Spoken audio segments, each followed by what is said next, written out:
o'clock meeting start. How's Mama? Tell her I said that. Welcome, ladies and gentlemen, to the Village of Bartlett Board meeting for September 2nd, 2025. I ask the clerk to please call the roll. Trustee Bannerman? Here. Daney? Here. Gansey? Here. Hopkins? Here. Laporte? Here. Swansky? President Gunstein. Here. Please stand for the Pledge of Allegiance. Pledge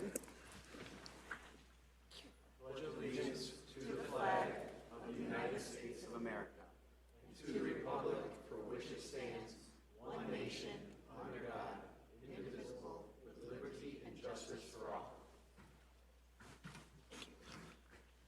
That takes us to our town hall portion of the meeting. If anybody would like to address the board, please do so by stepping up to the podium and state your name and try to keep your comments to 3 minutes. And we actually have a form right now. David McKalick? Yes, please. I'd just like to mention, I think, 4 quick things. One, where I live near the intersection of Struckman and Bartlett Road, very near the fire station. And we have a continuing problem with sewer gas. Now, sewer gas, sometimes people say it won't hurt you, but it's hydrogen sulfide is part of it. And I once had a chemical biological warfare course, and that is one that is used. Now, the fact that it's dissipated at the moment, some days it's very strong.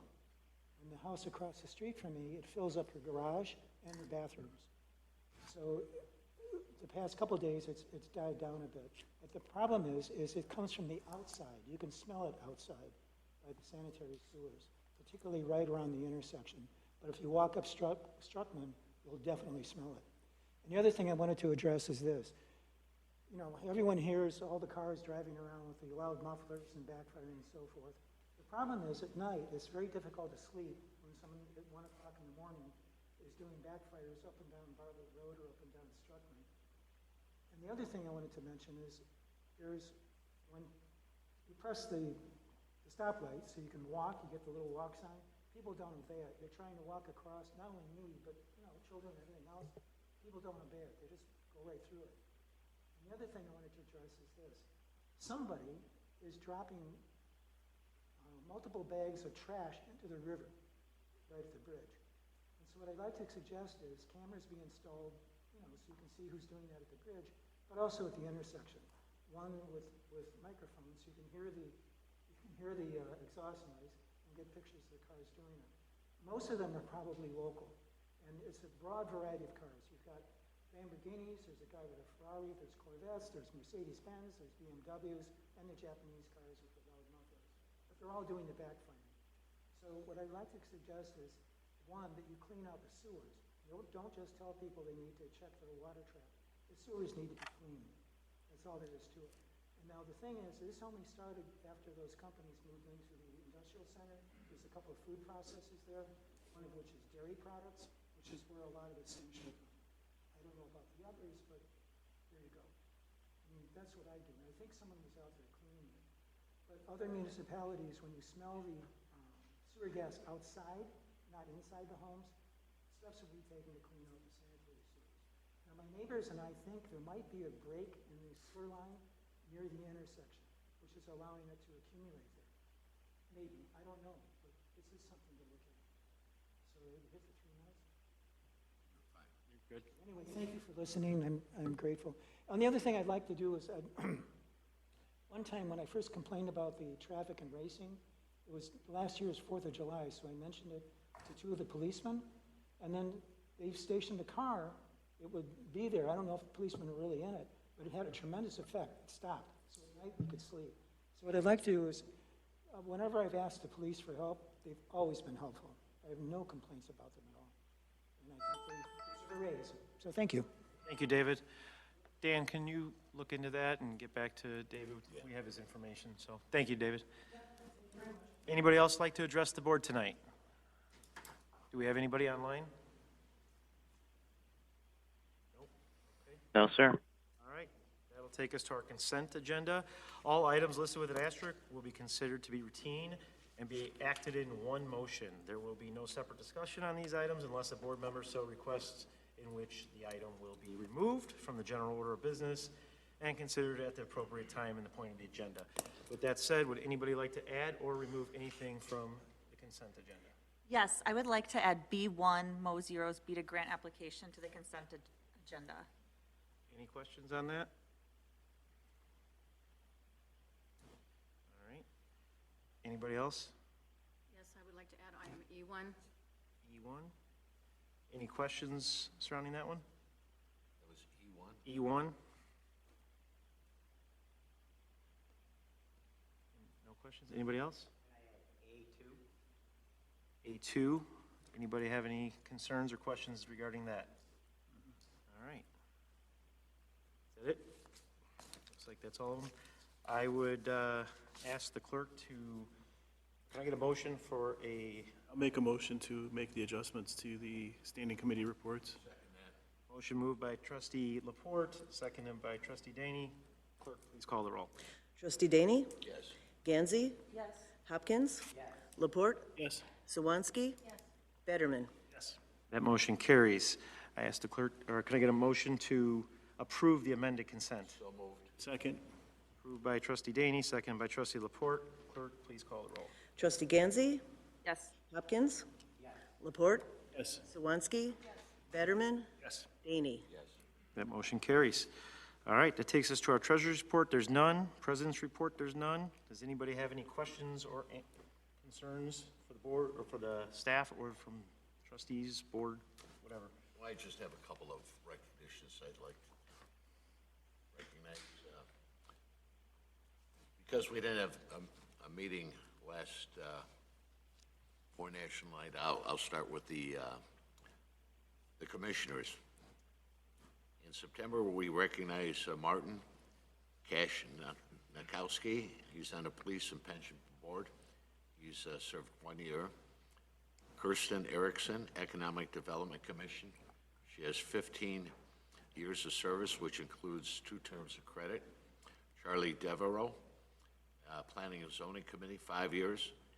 Adam Hopkins, Bike and Run Committee. Still there, aren't you? 2 years? Still there. Okay. How long have I been there? 2, according to this. Okay. And Barry Krell.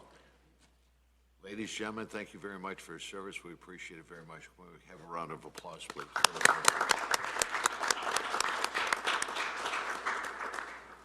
And then, because it's our first meeting in September, we get to do anniversaries and birthdays. And with the anniversary, we have Gabby Infudenzo. She has 24 years of service. She's our communications coordinator. So congratulations, Gabby. And lastly, we have our PGA Golf Pro, Phil Lenz, over at Bartlett Hills. His birthday's the 15th of the month, so and he is accepting gifts on the 15th. So congratulations, Phil. Round of applause, please. And then I have one question for staff. I've been asked, the completion of the downtown area, are we on track with that? What's happening with the Right now, we are on schedule to be completed by the end of November, which was the original plan. We are actually ahead, but then we had some vaults for the runnel that got delayed. That's what the holdup is right now. We can't move forward with the runnel until those vaults get here, and they're due to be here in the next 2 weeks. So once those get here, then they'll have everything they need and they can put everything together. But they were shooting for the end of October, but I think this is going to push them back a couple weeks. So the goal right now is before Thanksgiving. Okay, thank you. That's all I have. Anybody else? I have a quick question. I know today the lead pamphlet came out in the mail. Do we consistently reach out to the people who have it at their homes, or are we going to do some kind of post? Because it seems like there's some people that were confused, thinking like their house might have lead. Even I know it said it in the pamphlet. We have 75 lead services.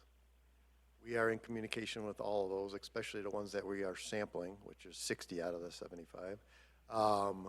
Unfortunately, IEPA requires us to blast it out to everyone, even though it only is a very small percentage. It's just part of the requirements when you exceed the 0.15. We were at 0.16, so we have to do the public education. But we tried to include that in the letter, letting everybody know. We even had a map showing the area that we're talking about. And hopefully, in the next few years, we'll have all those lead services gone shortly. Okay, thank you. On average, how many are we doing per year? We've been doing it with the water main replacements that we've been doing in that area. Next year is a water main year. I think out of those 75, we're in the 15 to 20 that are on that list. And then just because we're at such a small number, we're going to be proposing in the capital to just put a lead service replacement project together and actually get them done. And then it's just a discussion of how many years we want to do to get them done. We'll be free from sending out those letters. Well, we'll still have to do sampling and all that stuff, but we will be free of lead services from the meter all the way to the main. There's a potential inside the home for them to have galvanized or lead, whether it's faucets or that. So there is a potential that there still could be a sampling issue, and we would have to do that again, but hopefully we're minimizing it once we get rid of those lead services. I got one, I had a couple of separate residents ask me about the e-bikes with regards to the kids getting out of school at Eastview. And the one was at a stoplight by JC's, and they said the kid was behind him, no helmet, and then he proceeded to go around him into oncoming traffic. There was no oncoming traffic. Crossed the railroad tracks, then jumped up onto the sidewalk by State Farm. But kind of on-road, off-road, no helmet, not really following any type of... So that was the one concern. And then the other two people were, can we just keep an eye on things when school gets out, just on how the kids are riding their e-bikes? 1 day, 2 days, whatever. It just seems like the consensus that I got from the conversations were it's like the Wild West, and somebody's going to get hurt. I have a question about if there's any information on the Lake Street Bridge right over 59. As far as the pavement condition, or? Yeah, it was. So, yeah, they had, Significant or not? they tried to do like a micro layer on there, and it didn't work. So I believe they are scheduled to repair that again. I haven't gotten a date on it yet. As soon as I get word, I could send a thing out letting That'd be people great. know. I was just concerned about having that lane closed off longer term. Yeah. Thanks, Dan. Especially with West Bartlett closed. Is there any update on West Bartlett closure? Or the traffic, or any sort of easement we can make? Yeah, I think they're in week 1 of 6 to 8, unfortunately. Anything else? I just want to add that I've heard a lot of positive feedback about the bike lane on North Avenue.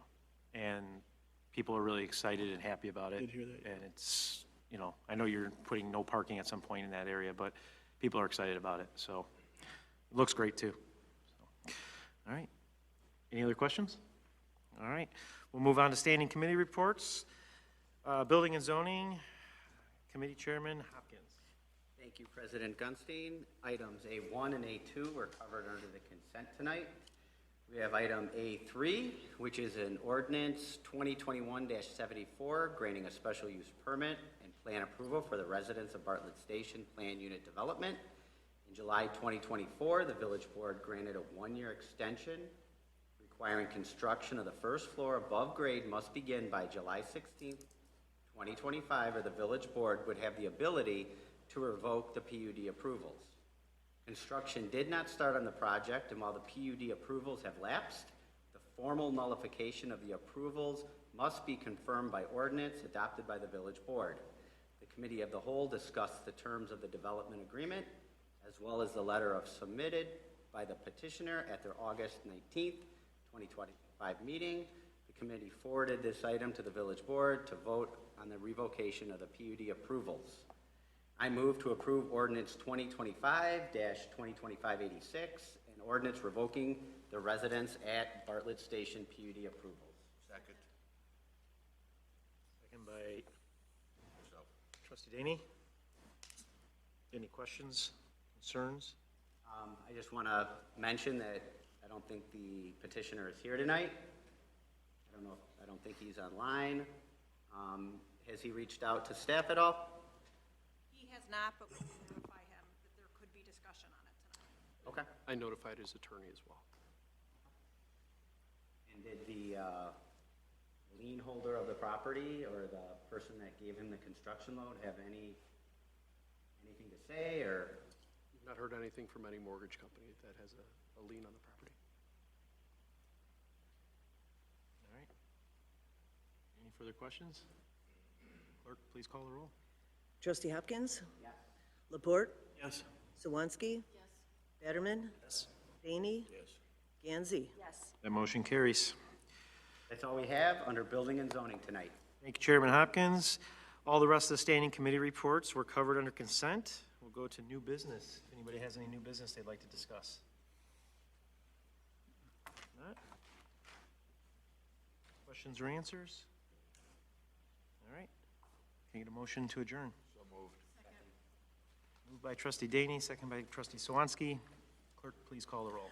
Trustee Betterman? Yes. Daney? Yes. Gansey? Yes. Hopkins? Laporte? Yes. Swansky? We are adjourned.